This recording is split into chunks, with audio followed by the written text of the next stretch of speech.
It proved that China or any government really can't stop Bitcoin. It doesn't matter what any government thinks. There's nothing they can do about it. You can either accept and adapt to Bitcoin, or you will perish, essentially.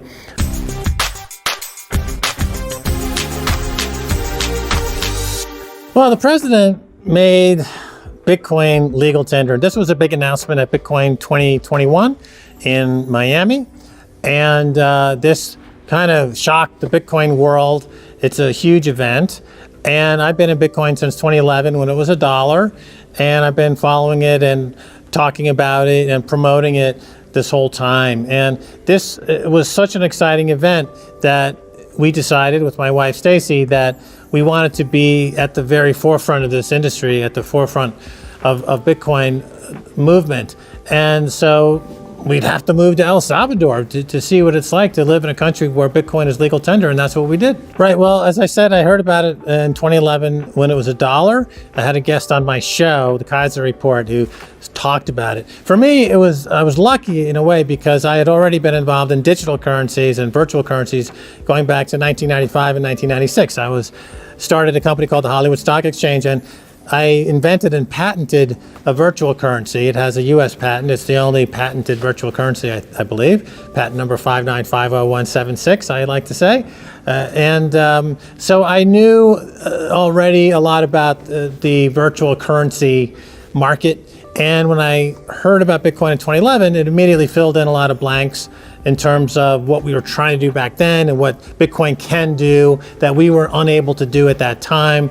And so it just reignited this interest I had, and we immediately started to talk a lot about it on our show. Whereas other countries around the world who don't have the same bias, they were listening to what we were saying, and as a result, a lot of people all over the world were buying Bitcoin at $1, $5, $10. They became millionaires in Bitcoin. And every day I get emails from people saying, I just wanted to say I bought a house, or I sent my kids to school, or, thanks to Bitcoin and the Kaiser Report. But I don't get the same kind of reaction in the US. And the reason I think it's important is because censorship, any kind of censorship, it's really tricky. It's a double-edged sword. You think on one hand you're protecting people from hearing certain things, but on the other hand you're also preventing them from hearing things.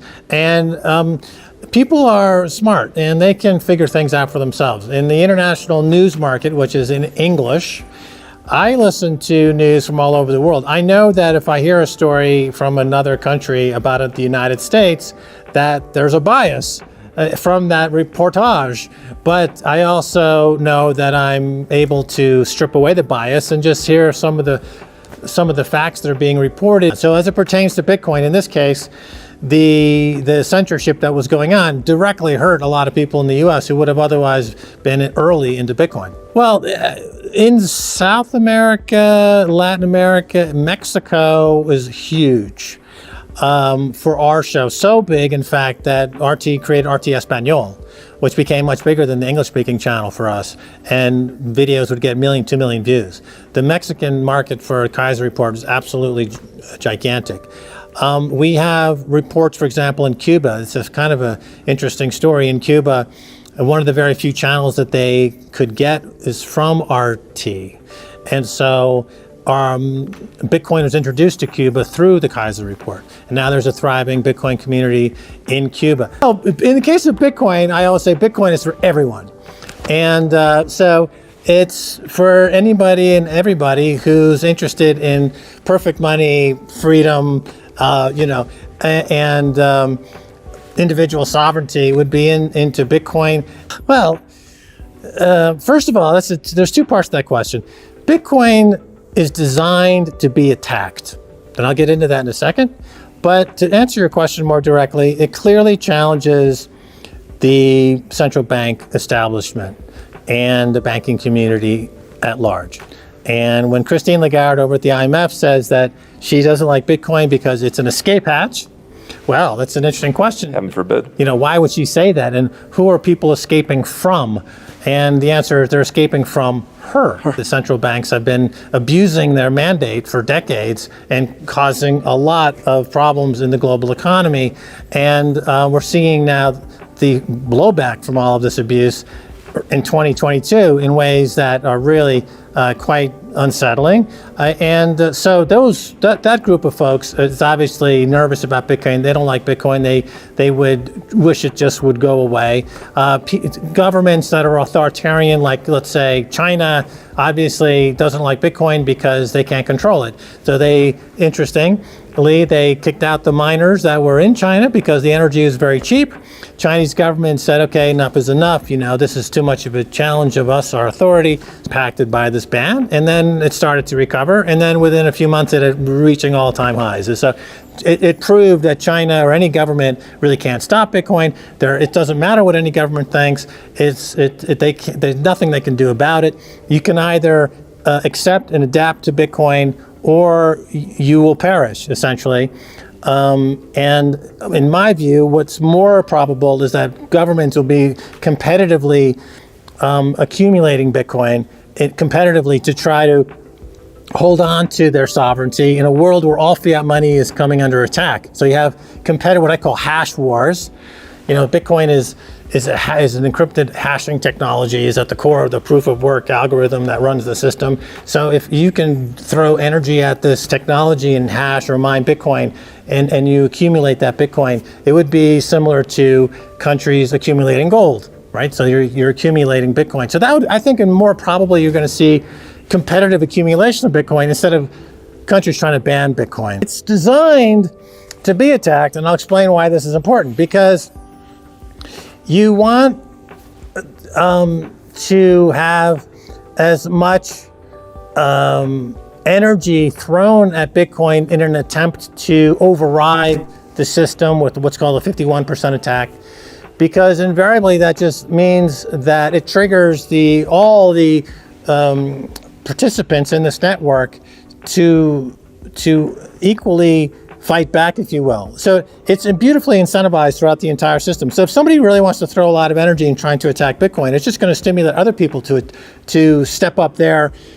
protecting of the network, which means that the amount of energy protecting the network, the hash rate, keeps going up, and that means the security keeps going up, which makes it even better than fiat money and better than gold, which means the price goes up.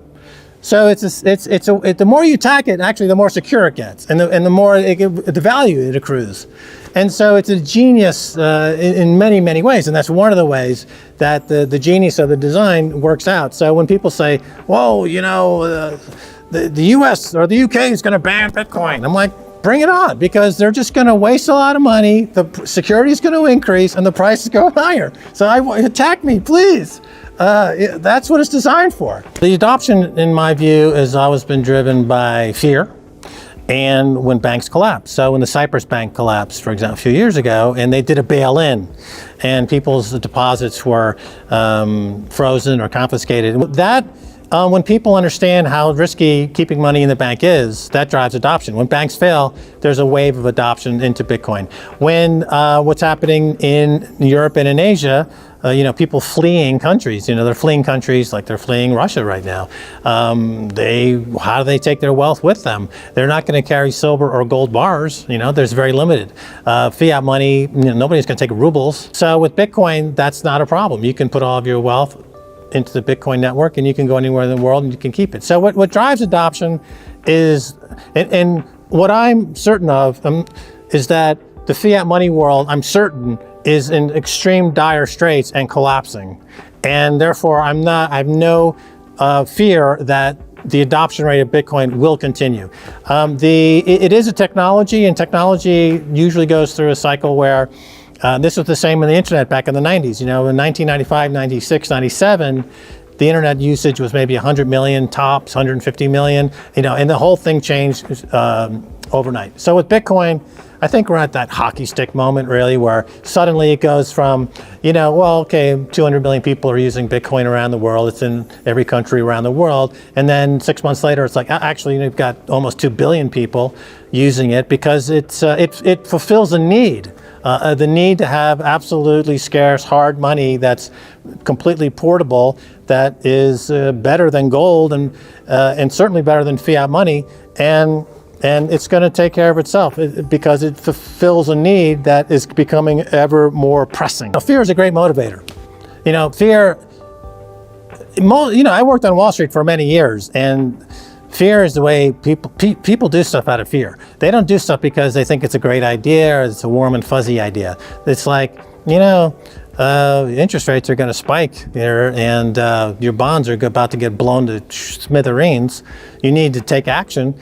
Okay, you got me. I'm frightened. The history of this period of finance that we're in right now, clearly it goes back to the Reagan-Thatcher era, where you had the Big Bang in London, and you had the activist Fed with Alan Greenspan and Reagan, and who decided to make the remit of the Federal Reserve Bank much broader than it had been, and to do a lot more promotion in terms of how the Fed essentially has your back. And they called this the Greenspan put. So every time there was a crisis on Wall Street, they made interest rates cheaper. They made money cheaper, and they extended and pretended. They floated longer maturity bonds.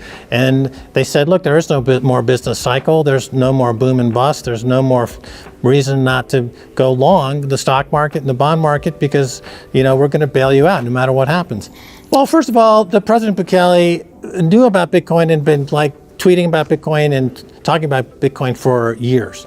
And he's a bit of a geek. He's a bit of a guy, a nerd, if you will. He actually follows technology, technological trends. And I think that when people start talking about Bitcoin and the potential of it to achieve individual sovereignty and how it is essentially an escape hatch, and as president of the country, he's like, we need an escape hatch, because we've been down here in El Salvador in Central America getting beat up by the gringos up north unmercifully for many, many years. And in the case of El Salvador, a lot of tragic events have happened. The history there in the Civil War is quite tragic and funded by the United States, principally. And they have not been free for really years.